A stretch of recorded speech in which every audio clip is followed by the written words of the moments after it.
15 నెలల తర్వాత కేసీఆర్కు ప్రజలు గుర్తుకొచ్చారా అని టీవీసీ అధికార ప్రతినిధి చెనగాని దయాకర్ ప్రశ్నించారు. అసెంబ్లీలో ప్రజల గొంతుగ్గా మాట్లాడతారని ఆశించారన్నారు. బీజేపీతో లోపాయికారి ఒప్పందం వల్లనే ఎమ్మెల్సీ ఎన్నికల్లో పోటీ చేయలేదని ఆరోపించారు. ప్రభుత్వం ప్రతిష్టాత్మకంగా కులగణన చేస్తే కనీసం కేసీఆర్ స్పందన లేదన్నారు. ప్రతిపక్ష నాయకుడి పాత్ర పోషించడంలో కేసీఆర్ పూర్తిగా విఫలమయ్యారన్నారు. కేసీఆర్ తెలంగాణ ప్రజలను నమ్మే పరిస్థితిలో లేరని తెలిపారు. దేశంలో ఎక్కడా లేని విధంగా కులగణన చేస్తే కేసీఆర్కు స్పందన లేదని ఆయన ఫైర్ అయ్యారు. కోరుకున్నారు కాబట్టి కాంగ్రెస్ పార్టీని గుండెల్లో పెట్టుకున్నారు. మళ్ళీ ఒక 10 ఏళ్ల పాటు కాంగ్రెస్ ప్రభుత్వమే అధికారంలో ఉంటుంది. మళ్ళీ చెప్తా ఉన్నాను, కేసీఆర్ ని ప్రజలు కేసీఆర్ ని కేటీఆర్ ని కవితని నమ్మే పరిస్థితి లేదు.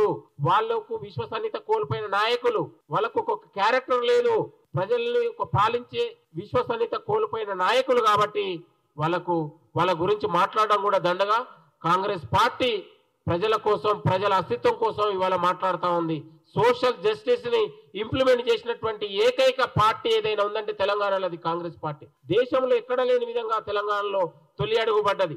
మిగతా అన్ని రాష్ట్రాల్లో కులగణన చేశారు, ఎక్కడ కూడా బహిర్గతం కాలేదు. ఇవాళ తెలంగాణలో బహిర్గతం చేసి 56 రోజులలో కులగణన చేసింది. 30 ఏళ్లుగా సాధ్యపడని వర్గీకరణను కూడా అమలు చేసినటువంటి పార్టీ ప్రభుత్వం కాంగ్రెస్ పార్టీ. కాబట్టి ప్రజలారా, ఇవాళ కేసీఆర్ లాంటి ఈ యొక్క దొంగ నాటకాలను, ఇవాళ ఇలాంటి విశ్వసనీయత లేని మాటల్లో ప్రజలు నమ్మరు. కేవలం అతను పార్టీని పటిష్టం చేయడానికే రోజుకు పార్టీ అంతరించిపోతున్నటువంటి దశలో మళ్ళొకసారి ఆయన కార్యకర్తలకు ముఖం చూయించుకోవడానికి వచ్చినటువంటి పరిస్థితి తప్ప అతని యొక్క పర్యటన కానీ, అతని యొక్క బీఆర్ఎస్ భవనం కోసం మాత్రం తెలంగాణలో అద్భుతం ఏదో జరుగుతుందని వాళ్ళందరూ రకరకాలుగా మాట్లాడుతూ ఉన్నారు. కేసీఆర్ ని పట్టించుకునే పరిస్థితి లేదు తెలంగాణలో. కేసీఆర్ ని నమ్మే పరిస్థితి కూడా లేదు అని కోరుతూ, భవిష్యత్తులో 10 ఏళ్ల పాటు కాంగ్రెస్ పార్టీ ప్రభుత్వమే ఉంటుందని కూడా కోరుతున్నాం. 15 ఏళ్ల క్రమంలో 15 నెలలుగా కాంగ్రెస్ ప్రభుత్వం ఏర్పడినటువంటి నాటి నుండి